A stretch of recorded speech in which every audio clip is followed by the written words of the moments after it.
Cryo, एमस्कर्ड आपको gym की जगह पे एक दिन में 250 क्रंचेस के बराबर आपका कैलोरी लॉस कर। मोटापे से क्या बड़ी प्रॉब्लम है जो हमारी बॉडी के अंदर आ सकती है? सबसे बड़ा पता है क्या? Obesity can not make you cry. मोटापा हार्ट अटैक के लिए एक कोरिलेटिव है। आपका 20 kg 1 litre, this the calculation. Okay, if you are 20 kg then you have to drink 1 litre. ऐसा बोला जाता है कि जो चीज आप खा नहीं सकते वो चीज आप अपनी स्किन पर भी नहीं लगा सकते। आई रिक्वेस्ट ऑल पेरेंट्स कि बच्चों को बॉर्नविटा, चोकोस ये मत दो। हर एक ट्रीटमेंट डर्मेटोलॉजिस्ट नहीं कर सकता और हर एक ट्रीटमेंट कॉस्मेटोलॉजिस्ट नहीं कर सकता। केमिकल क्रीम और ब्लीच, जिसे कि मैं बिल्कुल मना करती हूँ। कमिटमेंट करना कि नहीं आपका जो टोन है ना ये 10 टोन नीचे चला जाएगा, पॉसिबल ही नहीं है। लोगों को लगता है एक शैम्पू लिया, एक कंडीशनर लिया, एक सीरम लिया, एक हेयर ऑयल लिया, एक हेयर ब्राइटनर लिया, इतनी बड़ी किट की जरूरत नहीं है, नॉर्मल हेयर है। तो फिलर एंड बोटॉक्स भाई बहन नहीं। कॉस्मोलाइन, बीबी ग्लो, जीजी glow, this is very good treatment for brides and grooms. सबसे ज़्यादा तो हम जो केस ट्रीट करते हैं वो गलतफहमी के ट्रीट करते हैं। बीइंग अ डॉक्टर आपके लिए चीट करना बहुत आसान होता है, पर आपका डॉक्टरेट का लाइसेंस ये कभी डिसाइड नहीं करता है कि आपको चीट करने का लाइसेंस मिला हुआ है। So today we have Dr. Rupali with us. She in last 3 years she opened 6 wellness clinics in Delhi NCR. So today we'll talk about her journey, her experience and her achievement in the wellness industry. So over to Dr. Rupali. So ma'am, we'll start with your journey. How did you start this your graduation or your studies? Thank you so much Adit for dynamic introduction. And journey देखो start हुआ था when we entered in medical college.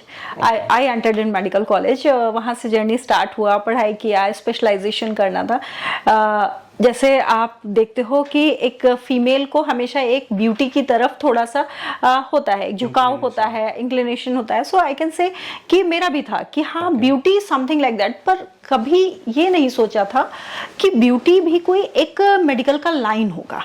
जब हमने पढ़ाई start किया, medical किया, सारी चीज़ें की, स्पेशलाइजेशन किया, उस टाइम पे आज से अगर 17-18 ईयर्स पहले की बात करते हैं, जितना मेरा एक्सपीरियंस है, उस टाइम ब्यूटी को लेके कोई लाइन नहीं होता था। होता था तो लोगों को पता नहीं था, जैसे कॉस्मेटोलॉजिस्ट। तो कॉस्मेटोलॉजी एक बहुत अलग फील्ड था। और एक कुछ ऐसा जर्नी में हुआ कि मेरा इंक्लिनेशन हुआ, फिर मैंने उसका पढ़ाई किया एंड स्टडी के बाद लगा कि जब मैं काम करने लगी कि ये मेरी हॉबी का काम है, ब्यूटिफिकेशन, लोगों को ब्यूटीफुल बनाना, फिर लोगों के फीचर्स चेंज करना, अपीयरेंस पे थोड़ा बहुत जो भी हम बेस्ट कर सकते हैं, दैट आई स्टार्टेड। तो जर्नी स्टार्ट वहाँ से हुआ था। Okay, so in last 17 years as you said, so you have started with the cosmetologist as a cosmetologist, और starting में आजकल हम देखते हैं कुछ डेंटिस्ट होते हैं फिर वो कॉस्मेटोलॉजिस्ट का कोर्स कर लेते हैं। तो so कैसे आपकी जर्नी? कॉस्मेटोलॉजिस्ट एक ऐसा ब्रांच है कि अगर आप कोई भी मेडिकल डिग्री की पढ़ाई करते हैं तो उसके बाद उसका डिप्लोमा आप कर सकते हैं। और कुछ लिमिटेड प्रोसीजर्स हैं जो आप कर सकते हैं। डेफिनेटली सर्जिकल प्रोसीजर के लिए आज भी डर्मेटोलॉजिस्ट एंड एमडी डॉक्टर्स की नीड होती है। कॉस्मेटोलॉजिस्ट का एक पूरा विंडो है कि इसमें ये ट्रीटमेंट्स आप कर सकते हैं, वो पता होना जरूरी है।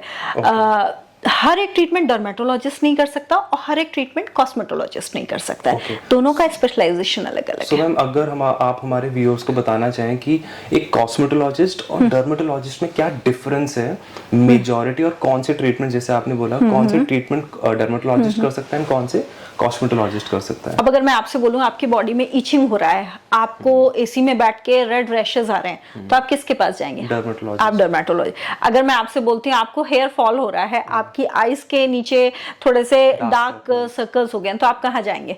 कॉस्मेटोलॉजिस्ट। तो ये डिफरेंस, जहां ब्यूटी इन्वॉल्व हो जाती है वहां पे आप कॉस्मेटोलॉजिस्ट की तरफ, ब्यूटी की नीड होना। पर कहीं पे भी इचिंग हो रही है, इमरजेंसी है, स्केबीज हो गया है, एक्जिमा हो गया है, बॉडी में बहुत सारी चीजें, सोरियासिस हो गया है, cosmetologist can not treat. For that you need to visit the dermatologist. उनकी डिग्री, उनकी स्टडी ये डिसाइड करती है कि किस तरह के ट्रीटमेंट, बिकॉज वो एक थेरेपेटिक प्रैक्टिस है। Exactly. तो उसके लिए आपको डर्मेटोलॉजिस्ट के पास जाना चाहिए। पर हाँ, कहीं पे क्वेश्चन आता है कि आपकी बॉडी में पिगमेंटेशन हो गया, कॉस्मेटोलॉजिस्ट कैन ट्रीट। ठीक है, आपका हेयर फॉल बहुत ज्यादा हो रहा है, आपको फाइन लाइंस आ गए, डर्मेटोलॉजिस्ट कैन बी वो भी करते हैं, बट हाँ अगर आपको लगता है कि आप कॉस्मेटोलॉजिस्ट के पास जाके गलती कर रहे हैं तो ये बिल्कुल ऐसा क्वेश्चन नहीं है, उनको पूरा सब बताया जाता है, सारा कुछ पढ़ाया जाता है, सारे डिप्लोमा होते हैं। एंड वैसे भी किसी ने जिसने भी कॉस्मेटोलॉजी की है, एनाटॉमी, फिजियोलॉजी, बाकी और ट्रीटमेंट्स भी और जितने भी सब्जेक्ट्स हैं वो सारे रीड किए होंगे। उसके बाद जो ट्रीटमेंट रिलेटेड चीज़ है वो डर्मेटोलॉजिस्ट ने अलग स्टडी किया है, कॉस्मेटोलॉजिस्ट ने अलग स्टडी किया है। बस अगर हम बात करें कि फीचर्स अगर किसी को चेंज करने हैं, fine lines, wrinkles, jaw line correction, nose corrections, वो सब कॉस्मेटोलॉजिस्ट करते हैं। हाँ। Plastic surgeon is something different. Plastic surgeon beautification के आई कैन या नेक्स्ट लेवल हो गया प्लास्टिक सर्जन। प्लास्टिक सर्जन मतलब आपको बहुत ही कोई मास डिफरेंस अपने अंदर करवाना है, ठीक है। अगर आपको छोटा सा हाइलुरोनिक इंजेक्ट कराना है तो आप कॉस्मेटोलॉजिस्ट को विजिट कर सकते हैं। और अगर आपको लगता है कि नहीं आपको अपना फीचर से चेंज कराना है, आपको सर्जिकल प्रोसीजर कराना है, जैसे बस्ट सिलिकॉन कराना है, then you have to visit the plastic surgeon. आपको वजाइनल रिकंस्ट्रक्शन पे जाना है, then you have to visit the plastic surgeon. वो कॉस्मेटोलॉजिस्ट नहीं करेंगे। तो किसी भी तरह का गायनेकोमेस्टिया ट्रीट करना, वजाइनल रिकंस्ट्रक्शन करना, एंड अगर हम बस्ट की सिलिकॉन इन करते हैं तो आपको प्लास्टिक सर्जन के पास जाना पड़ेगा। इम्प्लांट हो गया, राइनोप्लास्टी हो गया, लाइपोसक्शन हो गया, इसके लिए प्लास्टिक सर्जन विद डर्मेटोलॉजिस्ट दोनों से टीम होती है। कभी भी कोई सर्जरी जब प्लान होती है तो बहुत सारी टीम होती है, उसमें अलग अलग तरह के डॉक्टर्स होते हैं जो अपना अपना काम संभालते हैं। देन हम सर्जरी मैम जैसे भी आपने इंट्रो में हमने बात करी कि you have opened 6 clinics in last 3 years, I would say, or less than 3 years, 2.5 years. So बहुत सारे सेंटर्स हैं यहाँ, लोगों से एक सेंटर्स नहीं मैनेज हो पा रहा। हाँ. So आप कैसे 6 सेंटर्स को मैनेज कर पा रहे हैं, वो भी अलग अलग एरिया के अंदर?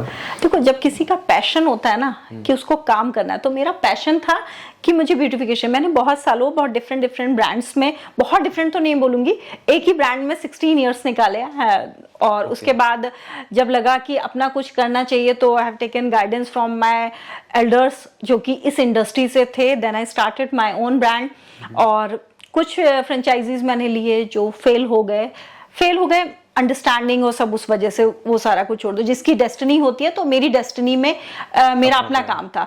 वैल्यू वेलनेस को मैंने वहां से किया बिकॉज मैं लेडीज को देखती थी, दे नेवर वैल्यू देमसेल्फ। तो मुझे लगता था नहीं, I have to tell them कि भाई आप अपने आप को भी इंपॉर्टेंस दो। इवन मेल्स को भी मैंने देखा, मेल्स का एक क्राइटेरिया है कि मुझे काम करना है, मुझे पैसे कमाने हैं, घर पे लाके देना, दे नेवर वैल्यू। उनका बाल चला गया, दे नेवर वैल्यू। कहीं ना कहीं ये सारी चीजें जब मैं देखती थी, एक पर्सनैलिटी के कॉन्फिडेंस को हिलाने के लिए काफी होती थी। तो मुझे वहां से लगा वैल्यू योरसेल्फ। आप देखेंगे जहां भी वैल्यू वेलनेस लिखा है उसके नीचे मेरा एक स्लोगन लिखा हुआ है, value yourself. So this is for male, female, transgenders even. मैं बहुत सारे ट्रांसजेंडर्स का भी ट्रीटमेंट करती हूँ एंड आई एम ब्लेस्ड कि मैं उनका ट्रीटमेंट करती हूँ क्योंकि they also value themselves. And I always want to teach everyone, please value yourself, your hair, your skin, your face, everything. तो वैल्यू वेलनेस वहां से आया। अब रही बात कि 2.5 ईयर में आपने कैसे किया। मार्केट में लोगों ने प्यार दिया, एक्सेप्ट किया, बहुत रैशनल प्रैक्टिस की, क्योंकि एक चीज हमेशा मेरे दिमाग में रहती थी, बीइंग अ डॉक्टर आपके लिए चीट करना बहुत आसान होता है, पर आपका डॉक्टरेट का लाइसेंस ये कभी डिसाइड नहीं करता है कि आपको चीट करने का लाइसेंस मिला हुआ है। मैं किसी को वाटर भी दूंगी तो उसको लगेगा कि ये डॉक्टर दे रहे हैं तो इंजेक्शन दे रहे हैं। तो वो एक नियत थी कि एक अच्छा काम करना है, अच्छे लोग। देखो 100% तो भगवान भी किसी को खुश नहीं कर सकता है। तो आई ट्राइड कि at least maximum part of clients को, जितने भी लोग हैं उनको हैप्पीनेस दूं। लोगों ने एक्सेप्ट किया, नीड क्रिएट हुई। तो जब मेरे यहाँ सेक्टर 15 में जब पहली ब्रांच होती थी तो लोग कहते थे बहुत दूर आना पड़ता है, मैम आप वहां क्यों नहीं खोलते हो, मैम मेरा ट्रांसफर हो गया वहां क्यों नहीं खोलते हो। तो ये मेरे क्लाइंट्स ने ही मुझे बोला कि हम नोएडा रहते हैं, हम नोएडा से कैसे आए, तो हम नोएडा क्यों नहीं खोलते हो। ठीक है, तो इस तरह से हुआ। मेरा विजन और भी ब्रांचेस ओपन करने का है, बट मेरा अभी जो कॉन्सेंट्रेशन है फॉर दिस ईयर कि मैं 6 ब्रांचेस में सारी जितनी भी मेडिकल टेक्नोलॉजी हैं, जितनी भी एडवांस टेक्नोलॉजी हैं, मशीन्स हैं, सोप्रानो, ये सारी चीज़ें पहले फुल ऑफ कर दूं सारे ट्रीटमेंट से, और एक दूसरों को एक अच्छा ट्रीटमेंट देने का एक्सपीरियंस ले लूं, then only I will extend my brand. Okay ma'am, अभी आपने बोला कि कुछ डॉक्टर्स चीट करते हैं, या वेलनेस इंडस्ट्री में ये बड़ा कंट्रोवर्शियल क्वेश्चन है। नहीं मैम, कंट्रोवर्शियल है, बट यू नो हमारे यूजर्स जो ट्रीटमेंट ले रहे हैं, जो इतना इन्वेस्ट कर रहे हैं अपनी स्किन्स के ऊपर, कोई फिलर करा रहा है, कोई फेशियल करा रहा है, कोई हेयर पीआरपी, कोई हेयर ट्रांसप्लांट, तो उस किस यूजर level को पे- समझना पड़ेगा कि उसको ब्यूटिशियन से ट्रीटमेंट नहीं कराना है। मेरी जो ब्यूटिशियन है, मेरी जो असिस्टेंट है, उसे मैंने सिर्फ सिखाया है फेस क्लीन करना। हाँ, ओके, अब वो कम पैसों में आपका ट्रीटमेंट कर रही है, ये आपकी गलती है, you are choosing a wrong person. ठीक है, अगर आप कोई डॉक्टर है, आजकल सेल सबसे बड़ा प्रेशर है, सेल प्रेशर कि तो आजकल क्लिनिक्स में इतने हाई एंड क्लिनिक्स बन चुके हैं कि उनको मेंटेन करने के लिए एक चीज की कॉस्ट आपको 10 गुना करनी पड़ रही है, तब आप उसको सेल कर पा रहे हो। सेल करने के लिए अलग फीमेल है, ट्रीटमेंट करने के लिए अलग फीमेल है। जबकि डॉक्टर्स का जो ट्रीटमेंट होता था, कंसल्टेशन भी हम करते थे, ट्रीटमेंट भी हम करते थे उस टाइम पे। हाँ, ओके, इनफैक्ट मैं सच बताऊं, आज भी मैं अपने ट्रीटमेंट के टाइम मैं सारा ट्रीटमेंट खुद ही करती हूँ। मैं कभी असिस्टेंस बहुत ज्यादा नहीं लेती हूँ कि पहले आप फेस क्लीन करो। अगर मेरे सामने पेशेंट आता है, मैं कोशिश करती हूँ मैं उसको बहुत ट्रांसपेरेंसी से उस ट्रीटमेंट के बारे में, उससे होने वाले एडवांटेज, डिसएडवांटेज, कितनी सिटिंग जरूरत है और कब कब आपको मुझसे आना है। I always used to share my personal number. I am not unapproachable, मैं बिल्कुल अप्रोचेबल हूँ। आप मुझसे ट्रीटमेंट करा रहे हैं, मेरी ड्यूटी बनती है आपके हर क्वेश्चन का आंसर करने का, आपके व्हाट्सएप पे आपकी क्वेरीज को सॉल्व करने का।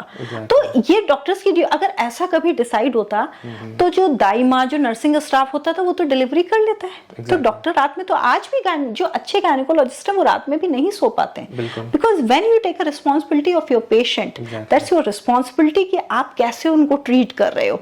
तो ये सारी चीजें जो हैं, ये आपके ट्रीटमेंट को, तो मैं चीप नहीं बोलूंगी, एक व्हाइट कोट से डॉक्टर नहीं होता है। एग्जैक्टली, कि लोगों ने व्हाइट कोट, मैं देख रही हूँ सेल्स वाले भी व्हाइट कोट पहन रहे हैं, वो जो लैब असिस्टेंट्स है वो भी व्हाइट कोट पहन रहे हैं। एक छोटी सी 20 साल की लड़की अंदर बैठे पिगमेंटेशन के बारे में बता रही है और वो भी व्हाइट कोट। तो ये तो पेशेंट को पूछना है ना कि आप कौन है। तो उनके लिए मैंने बोला डेफिनेटली जिन्होंने ओथ लिया और जो डॉक्टर हैं और थोड़ा सा भी रैशनल प्रैक्टिस है, वो इस तरह की हरकतें कभी नहीं करेंगे। बट कॉस्ट कटिंग के लिए मार्केट में रॉन्ग प्रैक्टिस हो रही है, मतलब डेफिनेटली हो रही है। ओके। एंड मैम, आपके जो ट्रीटमेंट्स हैं जो स्पेसिफिकली आप करते हैं, वो कौन कौन से ट्रीटमेंट्स है, लाइक बोटॉक्स, फिलर, अगर आप बताना चाहें कौन कौन से? देखो, डॉक्टर्स का एक स्टेटस होता है। जो जूनियर डॉक्टर्स हैं वो पील्स वगैरह करते हैं, डर्मा रोलर करते हैं। जो सीनियर डॉक्टर्स हैं वो बोटॉक्स, फिलर करते हैं। पर अगर आप दूसरी लाइन में देखो तो कार्डियोलॉजिस्ट कब सीनियर होता है, कब जूनियर होता है, आप बता सकते हैं? क्या वो सीनियर होगा तो वो बड़ी आर्टरी काटेगा और जब जूनियर होगा तो छोटी? तो it is not like that. Being a cosmetologist, मैं सारे ट्रीटमेंट करती हूँ जो भी हैं। पीआरपी भी करती हूँ, पील्स भी करती हूँ, डर्मा रोलर, एमएनआरएफ, कूल स्कल्पटिंग, जो ट्रीटमेंट्स अपने उससे करके जिससे मैं रिजल्ट दे पाऊँ, वो सारे ट्रीटमेंट, सारी मशीनरी मेरे हाथ में होती है। सारे जितने भी इंजेक्टेबल्स हैं वो सारे ट्रीटमेंट्स करती हूँ, बोटॉक्स, फिलर करती हूँ। जब कभी जरूरत होता है हम असिस्टेंस के लिए दूसरे डॉक्टर्स भी बुलाते हैं, क्योंकि हमेशा आपको हर केस के बारे में पूरी तरह पता नहीं होता। तो कभी इसमें शर्म भी नहीं करना चाहिए कि अगर आप किसी डॉक्टर से असिस्टेंस ले रहे हैं। तो I do with my colleagues also, and मैं अकेले तो करती ही हूँ ट्रीटमेंट्स। बहुत सारे ट्रीटमेंट्स हैं जो मैंने बताया। इंडिया में आजकल सबसे बड़ा ऑब्सेशन हो गया है स्किन ब्राइट करने का, या स्किन हमारी क्लियर होनी चाहिए, लाइक सेलिब्रिटीज, लाइक इन्फ्लुएंसर्स। सो आपके पास सबसे ज्यादा अभी केसेस स्किन ब्राइटनिंग के, स्किन इनहैंस करने के आते हैं, या कौन से केसेस आप सबसे ज्यादा ट्रीट कर रहे हैं सब इस टाइम पे? सबसे ज्यादा तो हम जो केस ट्रीट करते हैं वो गलतफहमी के ट्रीट करते हैं। अच्छा। सबसे ज्यादा केस जो हम ट्रीट करते हैं गलतफहमी, कि आप कैमरा, फिल्टर, एडिट वाली फोटो लाके मेरे सामने रख देते हैं और बोलते हैं अगर डॉक्टर आप में टैलेंट है ना तो ये ऐसा फेस करके दिखाए। सो सॉरी, पॉसिबल ही नहीं है। जितने एडिटिंग आप कर रहे हो, जितने फिल्टर, कैसे हो सकता है? इट पॉसिबल ही नहीं है कि किसी के फेस पे एक भी निशान नहीं हो। If you are blessed then definitely it's a good thing. पर हाँ, कंसर्न मैंने आपको बोला, हम सबसे ज्यादा गलतफहमी को ट्रीट कर रहे हैं कि मैम हमारे फेस पे ना एक दाग धब्बा है, इसको सही कर दो। तो मैम भी कभी कभी मूड में होती है तो मैम भी कह देती है हाँ कर देंगे। पर वो डिफरेंशिएट करना बहुत जरूरी है कि भाई ये इस लेवल तक ट्रीट होगा। अगर आप पीआरपी ले रहे हो तो क्या मेरा कलर उस एक्ट्रेस की तरह हो जाएगा, मेरी स्किन वैसी क्लियर हो जाएगी? दूसरा क्वेश्चन होता है, मेरी ना सिस्टर ने लिया था, उसका फेस बहुत क्लियर हो गया। अरे आप जब दोनों पैदा हुए थे तब दोनों आप अलग अलग फेस के थे, तो आप एक डॉक्टर के ऊपर क्यों बोल रहे हो कि दोनों सिस्टर एक जैसे दिखने लगे? It is not possible. आपकी प्रॉब्लम है, आप सन में जा रहे थे, आपकी स्किन डैमेज हो गई है, doctor is responsible to treat that damage. ठीक है, फाइन लाइंस हो गई है, उसको हम सही करेंगे, पील से शाइन कराएंगे। पर ये कमिटमेंट करना कि नहीं आपका जो टोन है ना ये 10 टोन नीचे चला जाएगा, पॉसिबल ही नहीं है। ये पॉसिबल नहीं है। तो, ये you know, there are so many big brands, you know, they hired some influencers and they are throwing content on social media कि, you know, you will get brighter skin, you will get clearer skin, you will get, you know, Korean type of skin. So ये जो products आजकल market में आ रहे हैं और ये बोलते हैं कि हम ऐसा ट्रांसफॉर्मेशन लाएंगे आपकी स्किन पे, is it देखो इन्फ्लुएंसर कौन बनता है, मैं तो देख रही हूँ इन्फ्लुएंसर बहुत ब्यूटीफुल लोग ऑलरेडी जो होते हैं, जो बिल्कुल ब्लेस्ड होते हैं ब्यूटी से, वो इन्फ्लुएंसर बन जाते हैं। तो जो ऑलरेडी बेस्ट है उसको हमने थोड़ा सा भी सही कर दिया, थोड़ा सा सिर्फ हाइड्रेट कर दिया with the help of hydra facial, with the help of PRP, तो उनको ग्लो आ जाता है। ठीक है, मैं ये नहीं कर रही हूँ ट्रीटमेंट्स लेने नहीं चाहिए, पर किसी भी ट्रीटमेंट को लेने के लिए मिसकॉन्सेप्ट मत रखिए कि उन्होंने एक PRP कराया था और अच्छा हो गया। अगर स्किन में ड्राइनेस है तो उसको हाइड्रेट करने के लिए हम PRP करते हैं। उस हाइड्रेशन के लिए जब हम PRP को करते हैं तो वो सिटिंग वाइज सिटिंग एक इम्प्रूवमेंट होता रहता है, बिकॉज वो डलनेस भी आपकी अभी नहीं है। अब एक 17 ईयर ओल्ड गर्ल अगर आती है मेरे पास, वो बास्केटबॉल खेलती है, धूप में खेलती है, पिगमेंटेशन हो गया, क्या वो आके मुझसे राइट रखती है क्वेश्चन का कि मैम आप PRP कर दो या पील्स कर दो और ये पूरा गायब हो जाए? बेटा आपने इतने दिन बास्केटबॉल खेला है तब ब्लैकनेस आई है, तो उसके लिए मुझे थोड़ा तो टाइम दो। तो वो ब्लैकनेस अगर बहुत पुरानी नहीं हुई है, अगर वो पूरा अंदर तक एब्जॉर्ब नहीं हुई है तो ट्रीट किया जा सकता है। पर कुछ लोग कहते हैं हम एक साथ ही कराएंगे, सबसे बड़ा मिसकॉन्सेप्ट कि अभी तो ना मेरी फील्ड की ड्यूटी है, ये खत्म हो जाएगी तो हम एक साथ ट्रीटमेंट कराएंगे। आपको जब प्यास लगती है तभी आप पानी पीते ना, कि पूरा 3-4 महीने का पानी एक साथ पी लेते हैं। तो अभी मेरी स्किन को प्यास लगी है, आप कह रहे हो मेरी फील्ड ड्यूटी खत्म होगी ना, जैसे आई नॉट कोट द नेम, जैसे मेरे पास कुछ टीम्स के एम्पायर आते हैं, हाँ जो क्रिकेट टीम्स के होते हैं, वो कहते हैं हम ना पढ़े लिखे हैं, सब कुछ है, आई एम नॉट सेइंग उनके पास टाइम नहीं है, तो वो अपने टाइम को जस्टिफाई करने के लिए बोलते हैं मैम ये पूरा खत्म हो जाए उसके बाद करा लेंगे। तो फिर आप वाटर भी तभी पी लीजिएगा जब पूरा खत्म हो जाए। आपकी स्किन मांग रही है, हाइड्रेशन मांग रही है, आइए एक सिटिंग लीजिए, चले जाइए आराम से। This people can do. ये ट्रीटमेंट सपोर्टिव है इन चीजों के लिए, वो स्टार्ट कर सकते हैं। ओके मैम, बट ऐसा बोला जाता है कि जो चीज आप खा नहीं सकते वो चीज आप अपनी स्किन पर भी नहीं लगा सकते, ये कितना करेक्ट है ये स्टेटमेंट? ये बहुत हद तक वैसे ठीक है कि जो चीज़ आप खा नहीं सकते हो, जैसे मेरा हमेशा लोगों को कहना होता है कि हंसते भी हैं मेरे क्लाइंट्स, मैं कहती हूँ आप वाटरमेलन खा रहे हो, लास्ट के 2 पीस छोड़ देना, मैश करना हो फेस पे लगा लेना। अच्छा, आप बेरीज, हाँ मैं हमेशा से बेरीज खा रहे हो, पूरी बेरीज खा लेना, लास्ट की अपने हाथ से क्रश करना और उसको फेस पे लगा लेना, बिकॉज आप वो खा सकते हो, आप वो लगा सकते हो। आप कॉफी पीते हो, आप कर्ड खाते हो, आप कॉफी और कर्ड का मिक्सचर बनाओ, आप फेस पे लगाओ, आपका फेस टाइट होगा एंटी एजिंग की तरह। डेफिनेटली आप जहर खा भी नहीं सकते हो, लगा भी नहीं सकते हो। थोड़े से इसेंशियल स्टेरॉइड आप खा भी सकते हो, और जब आपको कोई इन्फेक्शन हो गया, कोई चीज हो गई है, तो आप उसको फेस पे लगा भी सकते हो। सो दैट्स ट्रुथ, कहीं किसी हद तक है कि हाँ हम वो लगा भी सकते हैं। अब अगर बी कॉम्प्लेक्स की बात करूं तो बी कॉम्प्लेक्स उस फॉर्म में ना आप खा नहीं सकते हो, पर उस फॉर्म में ले सकते हो बॉडी में, पर वो बी कॉम्प्लेक्स जो कंटेंट से बना है वो आप खा सकते हैं। तो अगर आप डेप्थ में जाएंगे तो ये एक बहुत सही सेंटेंस है कि जो चीज आप खा नहीं सकते उसे लगा नहीं सकते। एग्जैक्टली मैम, गूगल पे ना हमारे बहुत सारे व्यूअर्स का हमारे पास कमेंट्स भी आते हैं और आपके पास भी बहुत सारी क्वेरीज आती होंगी। गूगल पे सबसे ज्यादा सर्च्ड टॉपिक है होम रेमेडीज या हाउ टू ब्राइट और how to clear my skin और how to enhance my skin, how to glow my skin. So ये क्या स्किन वाइटनिंग पॉसिबल है इंडियन स्किन के ऊपर? देखो मैं आपको एक एग्जांपल देती हूँ, आप बताइएगा, आप किसी को बोलो, मैंने एक सिंपल सेंटेंस बोला कि आप सुबह उठ के वॉक पे जाइए, आपका वेट रिड्यूस होगा। आदमी कह गया तो बहुत ही सिंपल था। मैंने दूसरे दिन उसको बोला आप जिंजर लो, उसको बॉईल करो, उसको सॉफ्ट वाटर में मिक्स करो, उसको कुकम्बर के साथ वाटर में लो और उसको बॉईल करो, उसको छन्नी से आप सीव करो, उसके बाद आप उसको पियो। वो बोलेगा ये बहुत फायदेमंद है, क्योंकि मैंने चीज को कॉम्प्लेक्स कर दिया। ठीक है, आप अगर मिल्क में बच्चों को, आई रिक्वेस्ट ऑल पेरेंट्स कि बच्चों को बॉर्नविटा, चोकोस ये मत दो, हल्दी दो।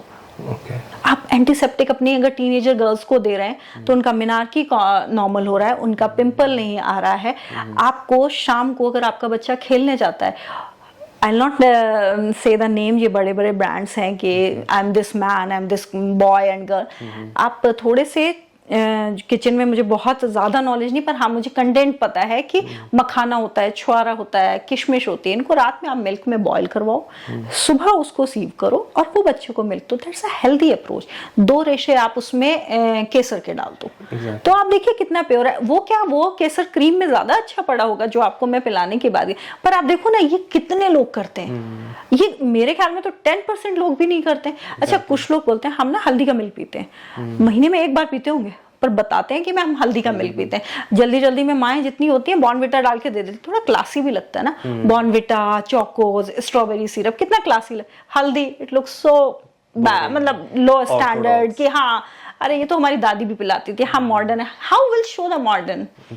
अगर उसी हल्दी को, उसी केसर को मैं एक अच्छे से बॉक्स में पैक करूं, जो कि बहुत सारे लोग कर भी रहे हैं, उस पर अच्छा सा अपना ब्रांड नेम लगाऊं, एक अच्छी सी मॉडल लाऊं, ऐड करवाऊं, आप देखिए उस हल्दी और केसर की cost. That's a simple thing. ये तो ब्रांड सारे कर ये ब्रांड्स करना गलत भी नहीं है, आपकी हंगर को वो केटर कर रहे हैं, आपके लैक ऑफ नॉलेज को वो केटर कर रहे हैं, आपके लैक ऑफ कंसंट्रेशन को वो केटर कर रहे हैं, वो बिजनेस कर रहे हैं क्योंकि आपका ध्यान ही नहीं अपने इंडियन किचन पे। आंवला का अचार और मुरब्बा दादियां डालती थी, है अब वो मिलता नहीं है। आप कहते हैं कि अब हमारे पास it's amla antioxidant, you need to take the 1 spoon in a morning and you will get your skin. क्या बोल रहे हो, एक आंवला लो और फटाफट चू कर लो, खत्म। This is a thing. तो ये सब चीजें लोग कर नहीं रहे हैं, और करवाना है तो उसे कॉम्प्लेक्स कर दो, उसे थोड़ा ब्यूटीफुल कर दो, उसकी मार्केट डिमांड अच्छी हो जाएगी। That's the truth. बट अपने पास कोई ट्रीटमेंट्स हैं जिनके थ्रू स्किन वाइटनिंग पॉसिबल है? देखो ट्रीटमेंट्स हर चीज़ का होता है। मैंने आपको बोला कि अगर आप किसी भी ट्रीटमेंट को, जैसे आपने घर पे ये सारी चीज़ें करी, आपने बोला मैम आपने तो वीडियो में बोला था कि हल्दी भी पिया है, मखाना भी पिया, मेरा फेयरनेस क्यों नहीं है? भाई मैंने बोला था, आप मेरे बोलने के क्वेश्चन में है कि आप आगे ब्लैक नहीं हो गए, मैंने ये नहीं बोला कि आप वाइट हो गए। पर अगर आप फील्ड वर्क कर रहे हो, आप नहीं भी कर रहे हो, आप घर में ब्रूम कर रहे हो या कोई भी काम करते हो, तो छोटी मोटी डस्ट आपके फेस पे आ जाती है। जब वो फेस आ जाती है तो जो भी हाइड्रा फेशियल होता है with the help of machines, with the help of scraper and all, ठीक है, थोड़ा हाइड्रेट करने के इंस्ट्रूमेंट्स, इजी इंस्ट्रूमेंट्स आ गए हैं, ठीक है ना। जैसे अगर आप किचन में भी देखो तो अब मिक्सर ग्राइंडर्स कितने एडवांस हो गए, तो फेशियल का एडवांस वर्जन जो है वो हाइड्रा है in the supervision of cosmetologist. वो इसलिए होता है कि बहुत सारे केमिकल क्रीम और ब्लीच, जिसे कि मैं बिल्कुल मना करती हूँ कि नो ब्लीच का कपड़ों का दाग हटाने के लिए। आपका फेस नॉर्मल है, उसके ऊपर कोई दाग धब्बा नहीं, why you are applying bleach? आप किसी भी चीज को अगर एक बार में हटाना चाहते हो तो ब्लीच यूज करते हो, और अगर आप उसको कंटिन्यूस आराम से वॉश करते रहते हो तो वो अपने आप दाग हट जाता है। तो आप slowly mild procedures like natural PRP, hydra facial, carbon facial, photo facial, ये स्लो लेते रहते हैं 15 डेज में, 20 डेज में एक बार, अपने आप आपके दाग धब्बे हट जाएंगे। और व्हाइटनिंग की तरफ आप क्यों जाओगे? क्योंकि आपकी एपिथेलियल लेयर जो कि डस्टी हो गई है, जैसे कि हमने क्लॉथ पहना है वो डस्टी हो गया व्हाइट कलर, आपने हटाया तो आप फ्रेश लग रहे हैं, तो मैंने आपका एपिथेलियल हटा दिया, अब आप फ्रेश लग रहे हैं, तो वो व्हाइटनिंग हो गई। पर डेफिनेटली मेरे आपके कलर टोन में जो डिफरेंस है वो तब भी रहेगा। ऐसा नहीं हो सकता है कि मैं आपका कलर टोन अचीव कर लूं with the help of these treatments. मतलब hydra facial, face PRP, IV drips, इनके through we can expect some your original colour. ऐसा नहीं होता कि बहुत ही ज्यादा डिफरेंस आ जाता है शेड्स में। आपका जो इंटरनल कलर है, जो क्लोथिंग के अंदर है, उस कलर तक आप 100% आराम से आ सकते हैं। ग्लूटाथियोन की हेल्प से, जो कि एंटीऑक्सीडेंट है, आपके कलर इंप्रूवमेंट करेगा, पील्स है, आपका उद्वर्धन है, आयुर्वेदिक ट्रीटमेंट्स भी है। We have 2 lines of treatment, one is Ayurvedic treatment, one is a cosmetic treatments. तो अगर आप, लेकिन आपकी शादी है, आपने बोला कि नहीं मैम मुझे तो कुछ ब्राइटनेस चाहिए और लॉन्ग टाइम के लिए ब्राइटनेस चाहिए, फेशियल कराते हैं, मेकअप लगाते हैं, मेकअप लगाने के बाद हाइड्रा, जितना भी हाइड्रेशन होता है वो कम हो जाता है। तो जैसे ही मैंने शादी के बाद मेकअप हटाया, मेरी स्किन दोबारा से ड्राई हो गया, मुझे तो शादी के टाइम पे ग्लो। तो इस तरह के BB glow, GG glow and cosmelan treatments हैं जो कि 1-2 मंथ के लिए दिए जाते हैं। एक सेटिंग होती है, सिंगल सेटिंग, 1 to 2 मंथ के लिए आप थोड़े ब्राइट दिखते हो, जो आपका नेचुरल कलर है उससे ज्यादा दिखते हो। तो जो अफोर्ड कर सकते हैं वो फेस और नेक का लेते हैं, जो अफोर्ड और ज्यादा अफोर्ड कर सकते हैं वो फुल बॉडी भी लेते हैं। फुल बॉडी कॉस्मोलाइन BB ग्लो, GG ग्लो.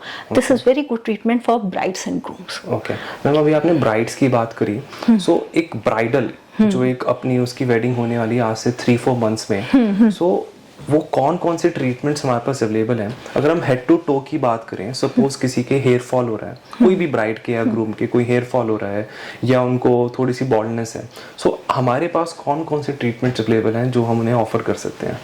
देखिए, अगर ग्रूम है और उसका हेयर फॉल हो रहा है, ब्राइड है, तो definitely PRP with the help of मीजोस्कैल्प. द डॉक्टर विल डिसाइड कि उस PRP के प्लाज्मा को हमें कौन सी मशीन से इन्फ्यूज करना है. डर्मा पेन से करना है, डर्मा रोलर से करना है, या डायरेक्ट इंजेक्शन देना है, या MNRF की मशीन से देना है. तो ये डॉक्टर का डिसीजन होता है पूरी तरह से कि वो इस प्लाज्मा को कैसे इन्फ्यूजन करें या किस कंडीशन पे. डेफिनेटली. और कौन सी PRP देनी है, GFC देनी है, अदर देन बहुत सारी किट आ गई है मार्केट में, तो वो कौन सी PRP आपको सूट करती है. अगर आपने कुछ कभी नहीं करा, आपको नॉर्मल PRP सूट करती है, आप हाइड्रेट ही तो हो रहे हो. ओके. और कितने सेशंस में उसको रिजल्ट मिल जाता है? किस तरह का रिजल्ट, पहला क्वेश्चन. हेयर फॉल थोड़ा अगर हमारे जो मिनिमम 6 सिटिंग्स तो रिक्वायर्ड है, 6 to 8 सिटिंग्स रिक्वायर्ड है. इसमें सिटिंग से ज्यादा इंटरवल काम करता है कि आपने कितने इंटरवल में वो ट्रीटमेंट लिया है. 6 to 8 sittings more than enough. Okay ma'am, अब अगर हमने हेड कवर कर लिया, अपना हेयर कवर कर लिया, अब सबसे ज्यादा जो इम्पोर्टेंट होता है किसी भी ब्राइड के लिए या ग्रूम के लिए भी, फेस. किसी के फेस पे पिंपल होते हैं, किसी को फाइन लाइंस कम करनी होती है, किसी को मेलाज्मा होता है, किसी को पिगमेंटेशन, किसी को डार्क सर्कल. सो इन सब के लिए कौन कौन से ट्रीटमेंट, अगर मैं आपको एक एक करके बताऊं कि एक्ने के लिए जो कि सबसे ज्यादा सर्च्ड है, बिना सोचे समझे एक्ने के लिए सालीपील और skin purifying treatment and PRP के साथ हम कॉम्बिनेशन में करते हैं, will get the best result. And what will be the treatment for the pigmentation? Pigmentation के लिए सबसे पहले कोजिक पील हो गया, कार्बन का कॉम्बिनेशन हो गया.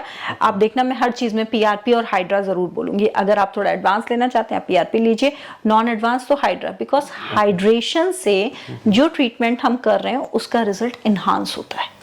डार्क अंडर आई है, तो अंडर आई ट्रीटमेंट के लिए हमारे पास एक बॉल ट्रीटमेंट है. हम ग्लूटाथियोन और मेलानोसिटिकल को एब्जॉर्ब कराते हैं with the help of balls, तो वो एब्जॉर्ब होती है. डार्क सर्कल हो क्यों रहा है, पर मेरी एक रिक्वेस्ट हमेशा रहती है कि ब्राइड शादी एक दिन में तो डिसाइड हुई नहीं है. Obviously. ऐसा तो है नहीं हम आज बैठे और कल हमारी शादी है. इस शादी के लिए हमें 3 महीने 4 महीने का मिनिमम टाइम मिलता है. तो जैसे सलून्स पे मैंने देखा, हम प्री ब्राइड कराने जा रहे हैं, बेटर 2 से 3 महीने पहले अपने डॉक्टर से मिलिए, 1 महीने पहले अपने डॉक्टर से मिलिए, हमें टाइम दीजिए. स्किन को हील करा, मैं जल्दी जल्दी सेटिंग्स कर भी दूंगी तो उसका रिजल्ट नहीं आएगा. अगर मुझे हाइड्रा के पास नेक्स्ट सेटिंग का 10 डेज का गैप हो, तो आपके पास 3 महीने की विंडो तो एटलीस्ट होनी चाहिए, 3 मंथ की. जैसे मैं, अगर हम अभी दिसंबर में बैठे तो फरवरी और मार्च वाली जो ब्राइड्स हैं उनको अभी ट्रीटमेंट से स्टार्ट करने चाहिए कि हाँ आप ट्रीटमेंट स्टार्ट किया, हमारे पास विंडो है पूरी उसको करने के लिए. सो time is more important then कि क्या ट्रीटमेंट ले रहे हैं. सो मतलब किसी के पास वो सही में टाइम इन्वेस्ट कर रहा है तो उसको रिजल्ट भी उसके अकॉर्डिंगली मिल पाता है. मैं तो हमेशा जब भी मेरा कंसल्टेशन आता है तो क्लाइंट्स से मैं पहले बोलती हूँ कि पैसे वाले जरूरी नहीं है पतले हों और पैसे वाले सुंदर हों, ये कोई जरूरी नहीं. इट डिपेंड्स कि आप कितना, आप मेरे सामने पैसे रख जाओ और आप बोलो मैडम मुझे तो सुंदर कर दो, पॉसिबल ही नहीं अगर आपके पास टाइम नहीं है. मुझे जिस चीज को हटाने में जितना टाइम लगेगा, जैसे एक मिल्क में मलाई आने में जितना टाइम लगता है वो लगता है, तो मुझे आपको क्लियर करने में उतना टाइम लगेगा, तो वो लगेगा. टाइम मेन है. तो अपनी जो भी आपकी वेडिंग डेट है उससे पहले विजिट करिए, कंसल्टेशन लीजिए, प्लान योर डेट कि अब आपको कैसे कैसे, एंगेजमेंट से पहले कितने ट्रीटमेंट लेने हैं, आपको शादी से पहले कितने ट्रीटमेंट लेने हैं. ओके. कुछ फाइन लाइंस के क्या, जैसे यहाँ पे हम फाइन लाइंस आ जाती है आईज के पास, यहाँ पे, तो उसके लिए कौन से ट्रीटमेंट्स हैं? फाइन लाइंस के लिए देखिए बहुत अच्छा ट्रीटमेंट अगर मैं बोलूं तो इंजेक्टेबल्स ही होते हैं. Botox and fillers. Filler filling हो गया, बोटॉक्स लाइंस के लिए हो गया. अगर नेजोलेबियल लाइंस मुझे खत्म करनी है तो मैं फिलर को यहाँ दूंगी जिससे कि वो लिफ्ट करेगा. अगर यहाँ की लाइंस है तो मैं बोटॉक्स को दूंगी जिससे वो स्किन को रिलैक्स करेगा, और ये लाइंस होंगी. ये जो लाइंस आ रही हैं आपकी, ये बोटॉक्स से ठीक होंगी, ये फिलर से नहीं होंगी. तो फिलर एंड बोटॉक्स भाई बहन नहीं है. डिफरेंस है. ये डिफरेंस है. क्या ये 2 अलग बच्चे हैं. बोटॉक्स एक अलग है, फिलर एक अलग है. फिलर फिलिंग करता है, मेरे आंखों के नीचे गड्ढे हो गए, मुझे इसमें फिलिंग की जरूरत है, तो दैट फिलर इज डूइंग. मेरी स्किन में मेरे फोरहेड पे लाइंस आ गई हैं, मेरे क्रो फीट्स आ गए हैं, ये कौन कर रहा है? ये बोटॉक्स कर रहा है, क्योंकि बोटॉक्स स्किन को रिलैक्स करता है. तो जैसे ही मैंने बोटॉक्स डाला, रिलैक्स किया, तो ये रिलैक्स हो गया, ये रिलैक्स हो गया. ये नेजोलेबियल फोल्ड हमारा क्यों है? खाली हो गया. Filling filler. तो इसको फिल कर दिया। चिन छोटी है, फिलर दिया, चिन हल्का सा लंबा हो गया। नोज छोटा है, फिलर दिया, नोज हल्का सा लंबा हो गया। तो filler can convert your slide changes of the features का चेंज कर सकते हैं। तो मैम अब उसके बाद ना सबसे ज्यादा जो प्रॉब्लम्स होती हैं फीमेल्स के अंदर, पीसीएस और पीसीओडी के अगेंस्ट में उनको फेशियल हेयर बहुत ज्यादा आ जाते हैं। सो एंड पूरी बॉडी के भी अगर किसी फीमेल्स को हेयर हटाने तो उसके लिए कौन सा ट्रीटमेंट अवेलेबल है? देखिए, पीसीओडी में सबसे पहले बहुत सारे ट्रीटमेंट्स होते हैं, जो बहुत सारे मतलब सिम्टम्स आते हैं। ओबेसिटी सबसे बड़ा सिम्टम है, उसको भी हम ट्रीट करते हैं। हेयर जो एबनॉर्मल हेयर ग्रोथ है, तो आपको अपना टेस्टोस्टेरोन भी चेक कराना है, गायनी से अपना पूरा प्रिस्क्रिप्शन लाना है, मुझसे या किसी भी डॉक्टर से आप कंसल्ट करो एंड अपना लेजर प्लान करो। उस पीसीओडी का लेजर करने के लिए कुछ इंटरवल्स होते हैं, जो कि लेजर में please I request all my patient कि आप मशीनें मत डिसाइड करो, हमें डिसाइड करने दो कि आपका केस क्या है। आपका टेस्टोस्टेरोन हाई है इसलिए आपको एबनॉर्मल हेयर ग्रोथ आ रही है, आपको पीसीओडी या पीसीओएस हुआ है। पीसीओ अगर मैं सच बोलूं, जो लोग ट्रीट कर रहे हैं लेजर को, उनसे मैं आज की डेट में पीसीओडी और पीसीओएस का फुल फॉर्म पूछ लूंगी ना, उसमें भी वो कंफ्यूज हो जाएंगे कि सिंड्रोम क्या है और डिजीज क्या है। ठीक है, तो वो उसमें भी कंफ्यूज, और वो लेजर डिसाइड करते हैं।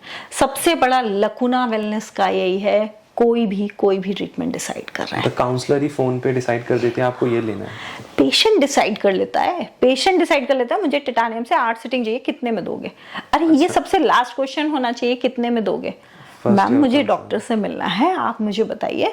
वो डॉक्टर देखेगी ग्रोथ, वो डिसाइड करेगी कि यार मैं इसका टेस्टोस्टेरोन चेक कराऊं कि मैं इसका पॉलीसिस्टिक ओवेरियन डिजीज चेक करूं, क्या मैं इसके गायनी से बात कर सकती हूँ? तो हम गायनी से बात करते हैं, फिर गायनी के साथ केस डिस्कस करते हैं, तब हम स्टार्ट करते हैं। मतलब आप कह रहे हो कि जो पहले जमाने में डॉक्टर प्रॉब्लम पूछता था फिर ट्रीट करता था, आजकल रिवर्स इंजीनियरिंग जमाना चेंज हो जाएगा, डिजीजेस थोड़ी ना चेंज होंगी, प्रैक्टिस थोड़ी ना चेंज, कितना भी जमाना चेंज हो जाए, आज भी सर्जरी काट के ही होती है। कितना भी जमाना हो जाए, आप लैप्रोस्कोपी से करा रहे हो तो भी आपको स्टिचेस तो आ ही रहे। तो history is very important, and मैं तो अपने केस में हिस्ट्री जरूर पूछती हूँ। जैसे बाल्डनेस वाले केस आते हैं तो I always used to ask कि आपके फादर की क्या पैटर्न ऑफ बाल्डनेस था, because pattern of baldness decide करता है। अब किसी को मैं बोलूँ कि आपको हम पीआरपी देंगे और आपके पूरे हेयर आ जाएंगे, बट उसका फॉलिकल यहाँ पे कॉर्नर्स पे बिल्कुल डेड हो चुका है और उसका फैमिली हिस्ट्री भी ऐसा ही है, तो कैसे कमिट कर रहे हो आप? So that's a wrong thing. आप देखो उसकी मदर को पीसीओएस था कि नहीं, उसकी गायनी आपको क्या हिस्ट्री दे रही है, बिकॉज उसमें पूरी यूट्रस हिस्ट्री हमें चाहिए होती है। उसके बाद लेजर ट्रीटमेंट स्टार्ट होता है। That's very important. मैम आपने अभी बोला कि वेट लॉस भी या इंच लॉस भी हमारे यहाँ पे और बहुत लोगों को प्रॉब्लम होती है। ब्राइड की सबसे प्रायोरिटी है, क्योंकि लहंगा पहनना होता है तो उनको होता है कि हमारा एब्डोमेन बिल्कुल क्लियर हो, पेट बाहर ना है। सो उसके लिए हमारे पास कौन कौन से ट्रीटमेंट्स अवेलेबल हैं? क्योंकि मैं सबसे पहले एडवाइस ब्राइड्स को करती हूँ कि जॉब मत छोड़ो, बी इंडिपेंडेंट। क्योंकि देखो, अगर कोई भी लड़की जॉब कर रही है, वो कॉलर है, तो बेचारी वो 9 to 10 आवर्स एक सीट पे बैठी है। अब आप उससे एक्सपेक्ट करो कि उसके टमी में फोल्ड नहीं हो। फिर जो बहुत हाई प्रोफाइल पे लेडीज हैं, बहुत अच्छा काम कर रहे हैं, तो उनकी सिटिंग जॉब बहुत लंबी। हम डॉक्टर्स की सिटिंग बहुत है, ठीक है, कंसंट्रेशन कर रहे हैं, 8-8, 9-9 घंटे क्लिनिक में लग जा रहा है, तो नहीं समझ आ रहा है। तो जो बल्जेस आए हैं, सबसे पहले डिसाइड करो कि इसके लिए आपको अलग से टाइम निकालने की जरूरत नहीं। आप वीकेंड पे 1-2 घंटे निकालिए और वीकडेज में 2 घंटे निकालिए। आप नहीं डेली जिम जा पर हो। मैंने अपने लास्ट वीडियो में भी बोला था कि अगर आपका मेन जो पर्पस है वो ये है कि आपको फिट रहना है और अपनी हेल्थ का ध्यान रखना। कैसे करना है, दैट इज सेकेंडरी थिंग। पतले होना है, ठीक है, आपको अच्छा दिखना है, ठीक है, तो उसके लिए आइए ना, आराम से कराओ। अगर आपके पास टाइम नहीं, आप मुझे हफ्ते में 2 घंटे दो, आपका जितना भी एक्स्ट्रा फैट है वो with the help of machine and massage किया जाएगा। बिकॉज बहुत टाइम आप पानी नहीं पीते तो आपका स्वेलन हो जाता है पूरा बॉडी, क्योंकि सोडियम, जैसे मैं एक छोटा सा एग्जाम्पल देती हूँ, आप करके देखना। आप एक बोल में शुगर लो और सॉल्ट लो और उसमें थोड़ा वाटर डालो, आप देखना शुगर भी थोड़ा ज्यादा लगने लगेगा और सॉल्ट भी ज्यादा, क्योंकि आपने कम पानी डाला। हमारी बॉडी में सेम, अगर हम शुगर और सॉल्ट की कोई भी डाइट ले रहे हैं और वाटर कम ले रहे हैं तो हम स्वेलन हो गए। उसको फ्लश करने के लिए हम ज्यादा पानी पिएंगे। एंड बहुत अच्छी कैलकुलेशन है, एक क्वेश्चन आता है, आपने मुझसे नहीं पूछा, मैं बताती हूँ, कितना पानी पीना चाहिए। लोगों ने इतना पानी पिया कि अपनी किडनी को एक्स्ट्रा काम दे दिया, किडनी फेल हो गई है। डॉक्टर्स परेशान है कि 3-3.5 लीटर पानी बताया था, मैंने तो ग्लो के लिए 6 लीटर पी लिया। बेचारी किडनी की मतलब जो है कैपेसिटी है 3-3.5 लीटर काम करने की, आप एक बंदे की कैपेसिटी उससे ज्यादा काम करा रहे हो, उसको काम इतना दे दिया उन्होंने। तो आपका 20 kg 1 litre, this is the calculation. Okay, if you are 20 kg then you have to drink 1 litre. Okay, तो आप कैलकुलेट करो अपना वाटर इनटेक और उतना पानी पीजिए। अगर आप 80 kg के हैं तो आपको 4 लीटर बस पीना है। अब उसको आप 6 लीटर कैसे पतले हो जाओगे? बाकी तो काम आपकी डाइट करेगी, एक्टिविटीज करेंगे। और सबसे ज्यादा जो प्रॉब्लम होती है वो होता है आप एक दिन में ओबेसिटी का ट्रीटमेंट कराना चाहते हो। मैं अगेन वही चीज बोल रही हूँ, those are going for the marriage in February and March, उनको अभी से अपना ट्रीटमेंट स्टार्ट करना चाहिए। ट्रीटमेंट स्टार्ट आपके पास, देखो आप जिम नहीं जा पाओगे, ये एक बट नेचुरल है। जिम जाके आप वेट ट्रेनिंग कर रहे हो फिर कार्ब खा रहे हो तो वो रॉन्ग प्रैक्टिस होगी। आप अपना फाइबरस डाइट खाइए, हेल्दी डाइट कराइए, छोटी मोटी मसाजेस कराइए। ये जो क्रायो, एम स्कर्ट, ये जितनी मशीनें जो हैं जो कि आपको जिम की जगह पे एक दिन में क्रंचेस के बराबर आपको 250 क्रंचेस के बराबर आपका कैलोरी लॉस करें, आप कराओ। वो आपके टाइम और आपके जॉब प्रोफाइल पे सूट हो रहा है। ओके मैम, क्रायो और Emsculpt these both are separate machines? 2 machines हैं, ये 2 मशीन्स हैं। क्रायो लाइपोलाइसिस, लाइसिस मतलब हो गया ब्रेक डाउन। तो जो कूलिंग पे जाके सेल्स को डेड कर दे, नेक्रोसिस हो जाए, सेल डेथ हो गई। बॉडी की टेंडेंसी है वो डेड चीज नहीं रखता है। तो वो बॉडी को डेड हो गया, वो कैसे? वो अब हमने आपको वाटर इनटेक इंक्रीज किया, आपकी ड्रेनेज मसाजेस की, तो वो स्टूल यूरिन इसके थ्रू बॉडी से बाहर जाएगा।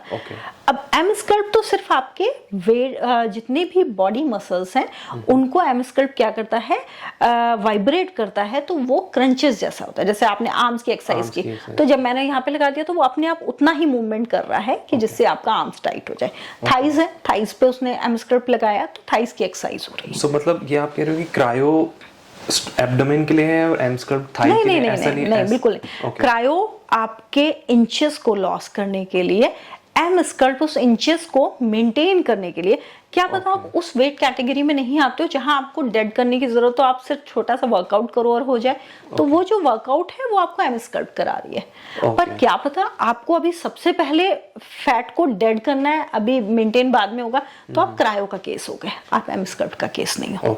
सम टाइम कॉकटेल थेरेपी होती है। अच्छा, अब ब्राइड्स को हम कॉकटेल थेरेपी देते हैं। ब्राइड को स्किन भी टाइट करनी है और पतला भी होना है, तो क्रायो एम स्कल्प के कॉम्बिनेशन लगा के कॉकटेल बनाते हैं विद द थेरेपीज। एक बड़ा कॉकटेल होता है, उसको हम देते हैं और उससे रिजल्ट आता है। ओके मैम, अभी आपने स्किन टाइटनिंग के ऊपर बात करी। आजकल मार्केट में कोलैजन, हाइफू ट्रीटमेंट और ये सब भी प्रमोट हो रहा है। So is HIFU beneficial for the bride की स्किन टाइटनिंग में बेनिफिशियल है? डेफिनेटली स्किन टाइटनिंग में हाइफू का बहुत अच्छा रोल है। पर मैं देखती हूँ बहुत चबी फेसेस को भी हाइफू लोगों ने दे दिया है। अच्छा। बहुत चबी है। आप एक चीज बताओ, किसी चीज को आप लिफ्ट कब कर सकते हो? जब उसका वेट कम हो। वेट कम हो, सैगिंग तो आपका लूजनेस ज्यादा है और मसल कम है, फैट कम है, तब उसको बिल्कुल चबी फेस को आप कैसे लिफ्ट करोगे? वो तो रुकेगा ही नहीं। तो पहला ट्रीटमेंट है वहां का फैट कम करना। जैसे आपने बोटॉक्स बोला था, बोटॉक्स में हम एक टेक्निक होती है मेसेटा, जो हम चिक्स पे करते हैं और चिक्स पतला हो जाता है। तो पहले बोटॉक्स किया, उसके बाद हाइफू कर दिया, तो ये लिफ्टिंग हो गई।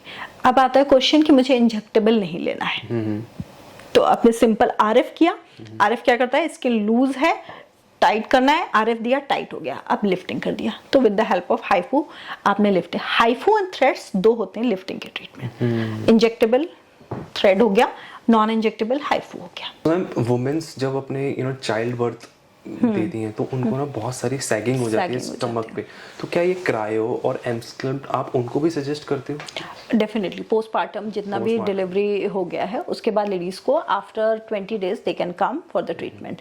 सो जितना लेट कर रहे हो वो सैगिंग उतनी ज्यादा आपकी लूज होती जा रही है। अभी नया नया है तो नए नए में क्या होता है, आपका भी जोश अच्छा होता है, तो आप रेगुलरिटी भी ज्यादा कर लेते हो और ट्रीटमेंट्स आपको जल्दी हेल्प करते हैं, because sagging day by day बढ़ती जाती है। तो मोटापे से क्या बड़ी प्रॉब्लम है जो हमारी बॉडी के अंदर आ सकती है? सबसे बड़ा पता है क्या, obesity can not make you cry. आप कार्डियोलॉजिस्ट के पास जाते हो, वो कहता है वेट कम करो। आप डिलीवरी के लिए जाते हो और गायनेकोलॉजिस्ट के पास, वो कहती है वेट कम करो। ठीक है, आप किसी भी स्पेशलिस्ट के पास डायबिटीज चेक कराने चाहते हो, वो कहते हैं वेट कम करो। तो आपको तो हर एक डॉक्टर बता रहा है कि सोल है, ओबेसिटी पे काम करना सोल का काम है। Exactly. तो ओबेसिटी से मैक्सिमम सारी प्रॉब्लम्स जो हो रही हैं वो आपके इरेगुलर हैबिट्स की वजह से, कि कुछ भी आप खा रहे हो, कोई भी कॉम्बिनेशन खा रहे हो, कभी भी सो रहे हो। सोना तो चलिए सब अपना वर्क स्टाइल के हिसाब से कर लेते हैं, बट हाँ ओबेसिटी एक बहुत बड़ा इशू है। एंड ओबेसिटी का ट्रीटमेंट लोग तब तक नहीं, अगर आपको अपेंडिसाइटिस हुआ है ना, आपको इतना पेन होगा, आप सीधा डॉक्टर के पास जाओगे ना, तो आप उस टाइम पे ये क्वेश्चन पूछोगे आप कैसे इसको ट्रीट करोगे, ना आप ये पूछते हो कि कितना इसका एक्सपेंस आएगा।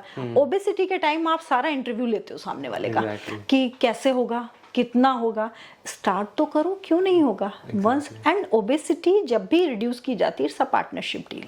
मैं अपने पेशेंट्स को हमेशा बोलती हूँ ये पार्टनरशिप डील है। आप क्या 100% पार्टनरशिप मुझसे चाह रहे हो?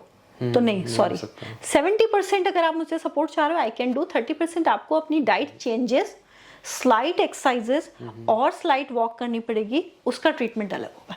अगर मेरी और आपकी पार्टनरशिप 50-50 की है तो 50% आपको अपनी मदद करनी पड़ेगी और 50% मुझे आपकी मदद करनी पड़ेगी, तब होगा। तो इट डिपेंड्स कि मैं तो पेशेंट को पहला क्वेश्चन पूछती हूँ कितने की पार्टनरशिप है हमारी, उसके अकॉर्डिंग मैं ट्रीटमेंट डिसाइड करती हूँ। मतलब ये एक मिथ है कि ये मशीन लगा ली, एप्लीकेटर लगा लिया और मेरा वेट कम हो जाएगा अपने आप, ये ऐसा नहीं होगा और वापस अपना नॉर्मल रूटीन में आ गए। आप दोबारा मेरे क्वेश्चन पे आओ कि हम किसका ट्रीटमेंट करते हैं, हम गलतफहमी का ट्रीटमेंट करते हैं। तो सबसे बड़ी चीज़ है हम गलतफहमी का ट्रीटमेंट करते हैं। कोई भी चीज़ अकेले तो कुछ भी नहीं हो सकता, ना मशीन काम कर सकती है ना आपका वर्कआउट काम कर सकता है। अगर आपको लगता है आप जिम में जा रहे हो और आप कर लोगे, आपका टमी होना बहुत मुश्किल होगा, क्योंकि प्रोपोर्शनेट बॉडी नहीं है, हो सब जाएगा। इट रिक्वायर्ड टाइम, पर अब ग्रूम के पास टाइम नहीं है, ब्राइड के पास टाइम नहीं है, किसी को अपना मेडिकल कराना है, आर्मी नेवी ये इन लोगों के मेडिकल एक डेट पे होते हैं, तो उनको असिस्टेंस की जरूरत है कि कोई साथ में करवा दे तो हेल्प हो जाएगी। सर्दियों में किसी ने गेन कर लिया है, गर्मियों में उसको फ्लॉन्ट करना है, तो फ्लॉन्ट करने के लिए उसको मेहनत तो करनी पड़ेगी शुरू में। और गर्मियों में आप तभी फ्लॉन्ट करते हो जब आप विंटर्स में सही से काम करते हो। ये सबसे बड़ा मिथ है कि अब हम सर्दियों में अच्छे से खा लेते हैं, हम गर्मियों में करेंगे। तो जब ब्लेजर्स उतरेंगे, जब शॉल्स हटेंगी, तो आपको लगेगा आपने 2 एक्स्ट्रा टमी कर लिए। मैं भी बहुत सारे celebrity, I don't want to name दो सेलिब्रिटीज, बट बहुत सारे सेलिब्रिटीज ने बहुत ज्यादा वेट रिड्यूस कम करा उनके फेस से, उनकी ओवरऑल बॉडी से। वो भी यही सब सारे ट्रीटमेंट लेते हैं, वो एक्सट्रीम ओजेम्पिक और ये सब ये इंजेक्शंस लेते हैं या कुछ और करते हैं? देखो, अब हमें ये तो पता नहीं चल सकता है कि किसने क्या ट्रीटमेंट लिया। न्यूज़ में जैसे आपको पता है वैसे हमें भी पता है कि इन्होंने इस वाली डाइट से किया। जैसे एक टाइम पे, मैं तो नाम लूंगी, करीना कपूर ने जीरो फिगर बनाया था, तो उस टाइम पे एक डाइट बड़ी फेमस हो गई थी और वो डाइटिशियन भी बड़ी फेमस हो गए थे, तो वो उस डाइट से हुआ था, वो चल गया। ठीक है, अब करण जौहर का भी रिड्यूस हुआ, विद्या बालन का भी हुआ। मैं एक चीज बोलूं, बिना हार्डवर्क के ये नहीं होता है, बिना हार्डवर्क के रिड्यूस ही नहीं होगा। एक डेडिकेशन चाहिए, वेट लॉस एक डेडिकेशन है, तो उनके पास हमसे ज्यादा डेडिकेशन है, सबसे मेजर चीज। फिर हेल्प तो आदमी किसी की भी ले सकता है, वो इंजेक्टेबल की भी ले सकता है, वो वर्कआउट की भी ले सकता है। कौन किसके घर में गया था, किसको पता किसने योगा किया है, किसने ओलंपिक लगवाया है, किसने फैटेक्स लिया है।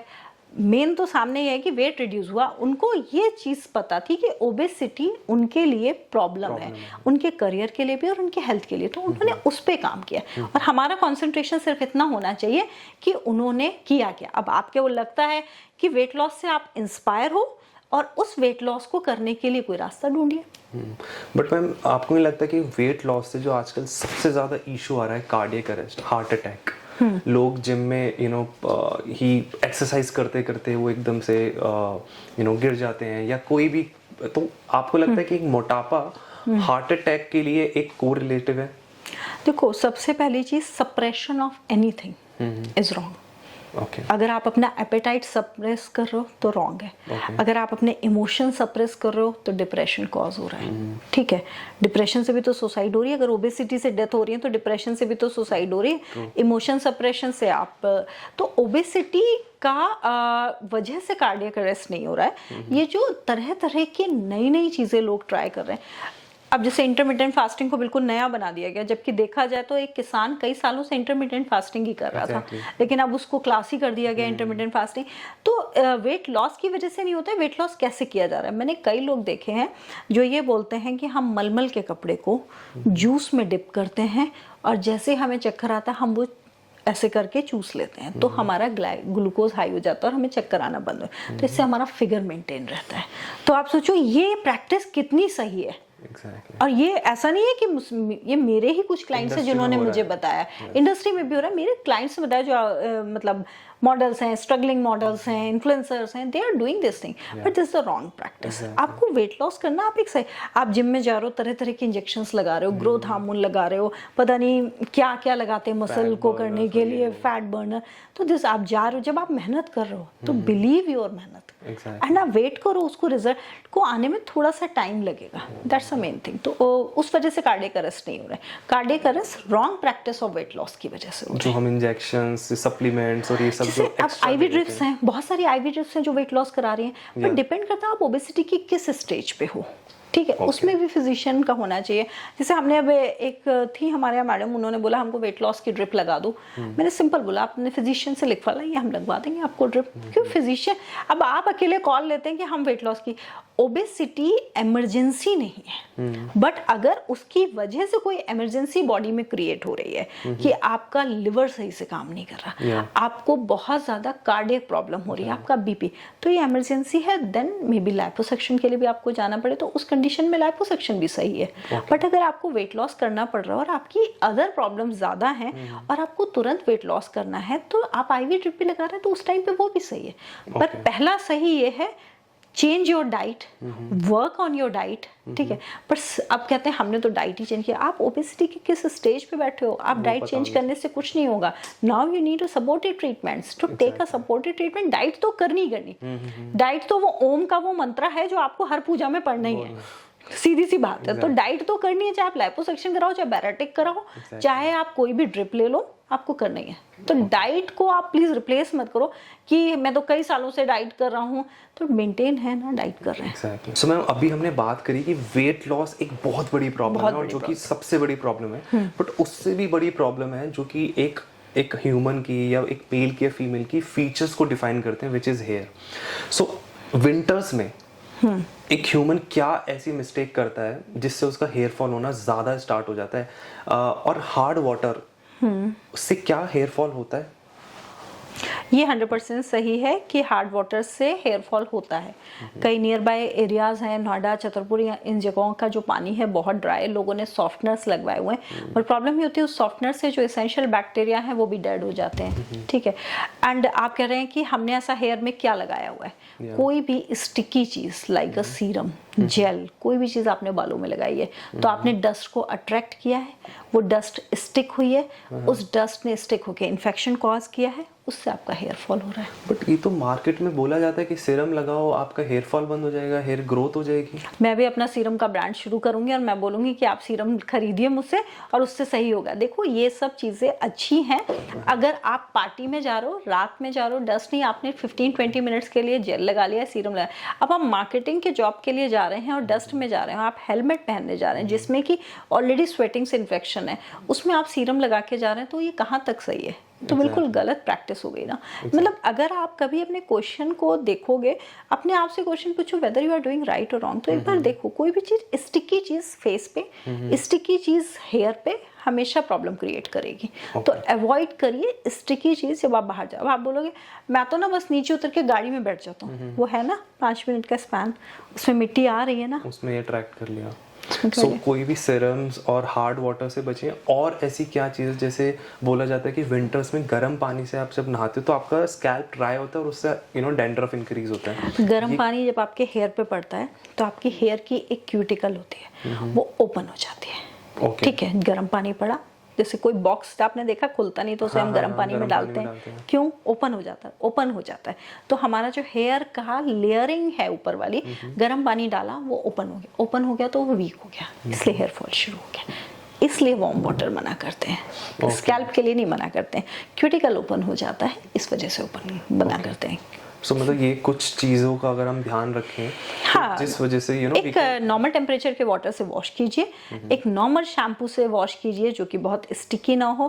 कंडीशनर टिल द टाइम जब तक केमिकल नहीं है आपके बालों में, कंडीशनर की जरूरत नहीं है। Don't apply unnecessary conditioner, shampoo is enough for your hair. लोगों को लगता है एक शैम्पू लिया, एक कंडीशनर लिया, एक सीरम लिया, एक हेयर ऑयल लिया, एक हेयर ब्राइटनर लिया, इतनी बड़ी किट की जरूरत नहीं है, नॉर्मल हेयर है।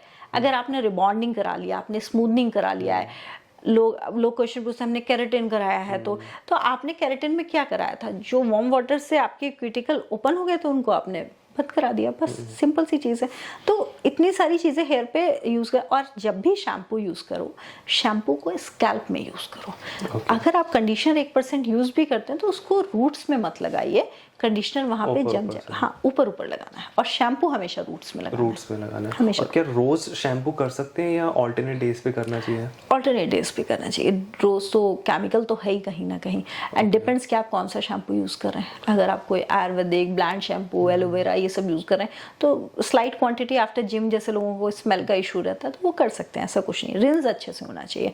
बहुत बार ऐसा रीज़न मैंने देखा है कि जल्दी में आपका शैम्पू निकलता नहीं है, क्योंकि आप हमेशा हेयर वॉश, जो फीमेल्स होती हैं, मेल होते हैं, वो अपने ऑफिस टाइम पे करते हैं, तो उस टाइम वो रश होता है और वो रिंस अच्छे से नहीं होता है। बहुत कॉमन मिस्टेक है। अगर आपका हेयर अच्छे से रिंस नहीं हुआ है तो आपको हेयर की प्रॉब्लम होगी, तो हेयर फॉल पक्का है? 100% होगा, 100% होगा। कितनी छोटी सी चीज़ है जो अवॉइड की जा सकती है, ट्रीटमेंट की जरूरत ही नहीं है। Exactly, that's the main thing. So today we have discussed all the skin problems, hair problem, obesity problems. So if you have any confusions, drop a comment. We will reply you. And ma'am, अगर आप हमारे viewers को कुछ बोलना चाहते हैं and में कि कोई भी सजेशन या कोई भी आप एक मैसेज, मेरा तो एक ही सजेशन रहता है, value yourself and start your day to value yourself. अपनी चीज़ों को वैल्यू दीजिए, उस पर कॉन्सेंट्रेट कीजिए। ज़रूरी नहीं है कि ट्रीटमेंट से ही आपका कॉन्सेंट्रेशन है। Small care can change your life. Okay, thank you so much.